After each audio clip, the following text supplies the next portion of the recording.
This program is sponsored by Bet's Gold Coin. Join us for family-friendly dining. Hello there, my name is Bob Orchard, coming to you from Old Town Mariposa and the historic Mariposa Hotel. And I have with me, as a follow-up, my friend, Mayor Michael VanWinkle. How you doing, Bob? Glad to be back. I'm doing really good. Mike, we had a little conversation a while back about what's going on with the John Muir Trail and County of Stanislaus and 9 cities and Coulterville. I'd like to maybe go back a notch, talk a little bit about you. Okay. Now, just set everything in perspective here. You're a politician. That's what I've been told. If you're being a mayor, you're a politician. Getting elected to office makes you a successful politician. Yes, it does. So maybe we could talk a little bit about your background. Well, first term mayor. I was on city council for 6 years before that. And so it's been quite an adventure. Total of 7 years. Well, you're a hometown boy in a way. In a way, I was born in Patterson, raised in Modesto, and then we moved to Waterford. Got tired of the big city, 200,000 people in Modesto. But moved to Waterford and, was closer to my job then, commuting to Merced instead of Bay Area. And all of a sudden the city wanted special elections, spend $20,000 because they couldn't find a candidate they liked. And so I threw my hat in the ring and didn't get the job, but then ran for city council the next term and was elected and never looked back. Just for the record, I worked for you for a while, so the folks out there understand. I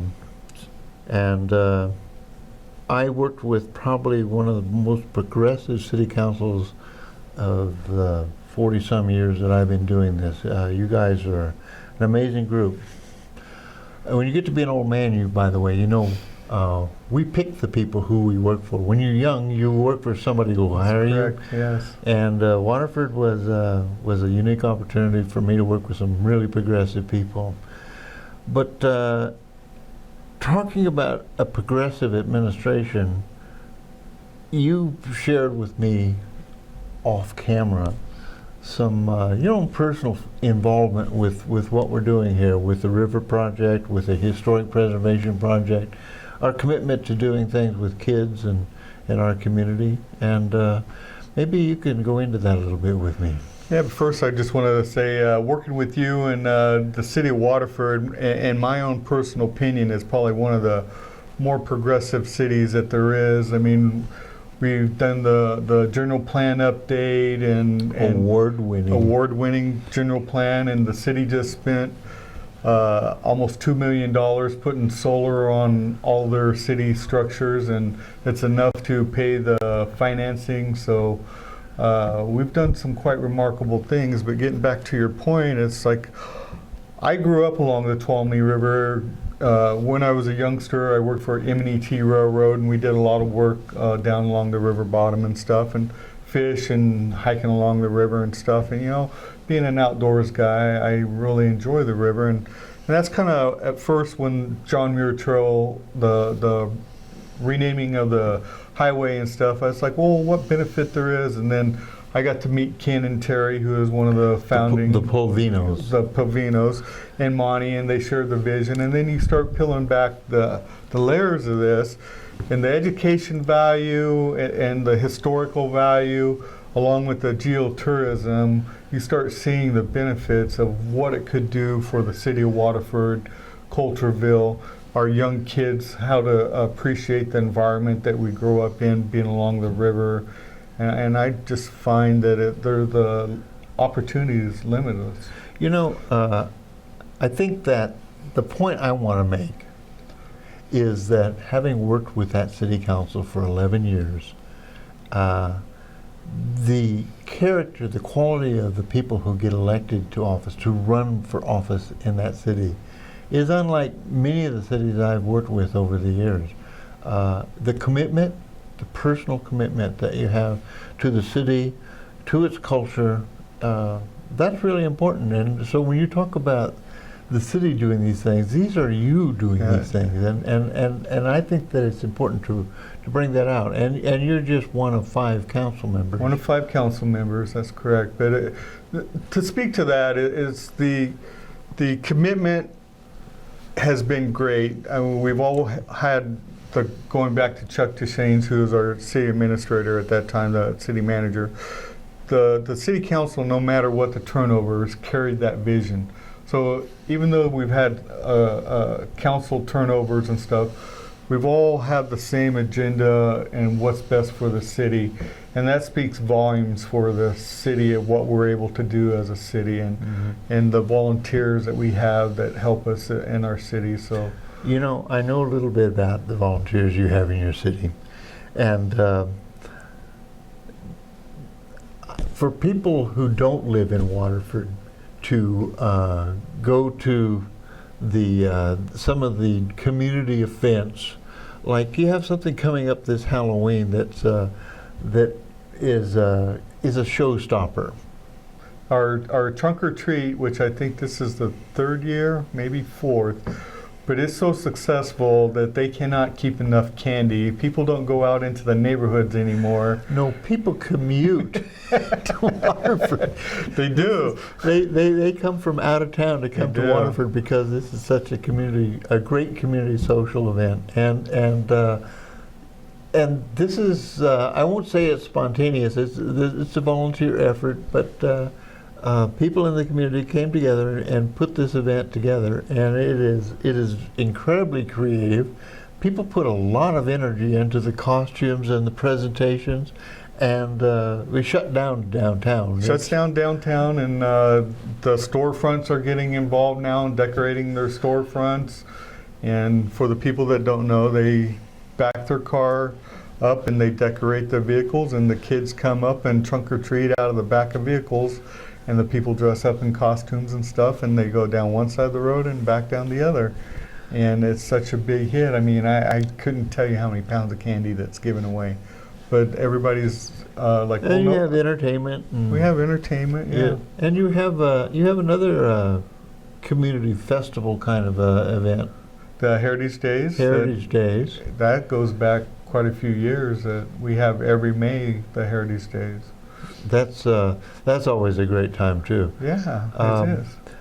The Heritage Days and going to our John Muir thing, you know, you have that historical. That was the old Grange Hall. The Grange Hall, which is now our historical museum that we have, and we've put a little money into it this last year, trying to keep it up, keep our donations to the museum active and preserve them. And we're trying to maybe hook that up as part of this John Muir geotourism entry point as well. Yeah, and so the idea is to hook that up and teach the kids about the City of Waterford, the John Muir, when he traveled along the Tuolumne River, going up to Coulterville and on up through Yosemite, and educate them about what happened in Waterford.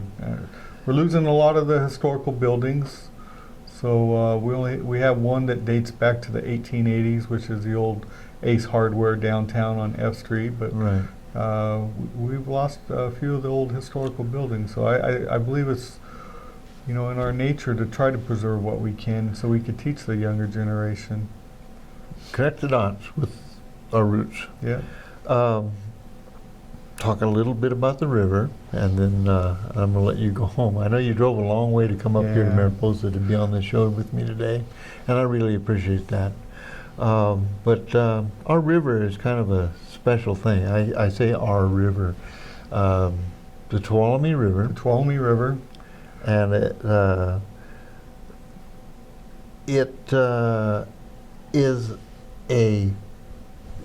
has salmon in it.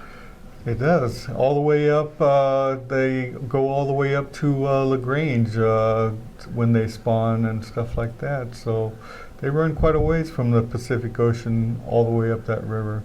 So it's kind of like the lifeblood to keep them from becoming extinct. It's this is a stressful time with our drought cycle and whatnot for the salmon.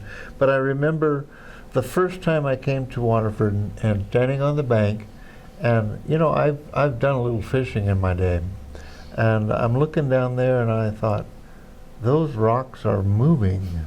They're huge. And then I got to looking closer, and there's these huge salmon. These are 20, 30-pound fish. Yeah, it's quite amazing if you go down there and watch them when they're coming up river and spawning. Yeah. At any rate, Michael, I just wanted to share with folks the feeling that I have with respect to the, how should I say it, responsible attitude that the community of Waterford has with respect to its culture, its heritage, and how that is reflected in working with that city council. And I'm telling you that in public, that this has been probably one of the highlights of my professional planning career, working with your city council over the years and putting together that plan. And I think the American Planning Association was warranted in the award and recognition it gave the city for its planning program, its award-winning general plan. And I thank you very much for being who you are and what you do. Well, it's my pleasure. And for all the council members out there. Well, it's for the people that don't know. They don't see a lot of the work that's put behind it. I mean, they think we just go to meetings and look pretty on camera. Look pretty on camera and vote for things that half of them aren't even sure what we're voting about. But it's a lot of work behind the scenes, and this is just one example of it to try to make this geotourism John Muir Trail along the Tuolumne River come to fruit. And we've already talked to the city of Modesto, and in the long-range plan is to have a parkway that goes all the way to Modesto along the Tuolumne River there, which futures down the generations could. And while we're handing out accolades for hard work and accomplishments, I think we have to give some recognition to your city manager, Tim. Tim Ogden is our current city manager, who's been instrumental in this. And Tim worked with me in the old days with the river projects and whatnot. So he's been a great asset to the city as well. Yes, yeah, he's been there 4 years now, and he's been a great asset. And you know, like I say, the future, the past and present council all keeps the same goal, and that's what makes Waterford be able to do such a tremendous job for the resources we have. And the bottom line is, we all believe what we do, and it's what's best for Waterford, and that's what makes it so such a rewarding job to be able to do things like this. And I think as a small town, something that I've noticed is that you reach out to that community through the events, the street events, and the open houses and things that the city council has done. So there's a real connection between residents in that community. Small town America. Small town America, and it's getting better. I mean, it is. It's and stronger and stronger community. And this media and this is going to be on your Facebook page, and I think that that's another kudo for the city, that you have a Facebook page. It's interactive, and you communicate with your public. I do, and for those that don't know me, I never had a Facebook until I became mayor, and everybody says, well, you need to get with the times. So, you know, I did it, and my wife sometimes asks me, who's this? And it's like, I have no idea. They asked to be a friend and a way to communicate with them. So this is a modern age. It is. Anyway, thank you for coming over to our little community. It's been a pleasure. I'm not going to tell you how I'm gloating about the football game last weekend, but you guys did a great job on the field, and we just did a better job, and that's the way it goes sometimes. It's all about sportsmanship, no matter who wins or. And Waterford is one of my favorite teams in the valley. Thank you, Bob. And for you folks out there, thank you very much for joining us and listening to our stories about the beautiful city of Waterford. And if you're ever out on Highway 132 heading towards Modesto, from Mariposa, we take the back roads out through Snelling, and it's a beautiful, charming community, and I think you're going to enjoy taking the John Muir tour. Thank you, Bob. Have a good day. Good night, folks.